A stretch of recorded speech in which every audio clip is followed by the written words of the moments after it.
ওই আসলে মা আসছি। হ্যাঁ সাবধানে যাবি। মেয়েটা তো বেশ বড় হয়ে গেছে, একটা ছেলে দেখে বিয়ে দিয়ে দেবে। ছেলে, ওই তো খুব শখ ছিল একটা ছেলে হবে, মেয়ে বিয়ে দিয়ে বউ নিয়ে আসবো, তা না হলো একটা মেয়ে।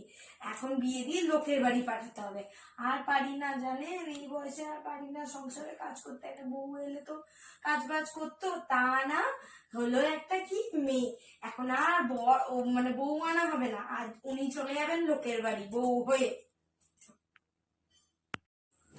रुको जरा सबर करो, बोला धक्का बुक्की नहीं करने का। মা আমি বিয়ে করে लेकिन एक सेकंड, মানে বিয়ে করেছিস মানেটা কি? কাকে বিয়ে করেছিস? আমার থেকে অনুমতি নিয়েছিস বিয়ে করার আগে? কাকে বিয়ে করেছিস? মা আমি তো ছেলেকে বিয়ে করিনি, আমি তো মেয়েকে বিয়ে করেছি। ये क्या है? যে কাজ বাজ করবে, তোমার হাতে হাত মিলিয়ে কাজ করে দেবে, তোমার একটু হেল্প হবে, তাই বউ নিয়ে এসেছি। আমি কেন মরি না।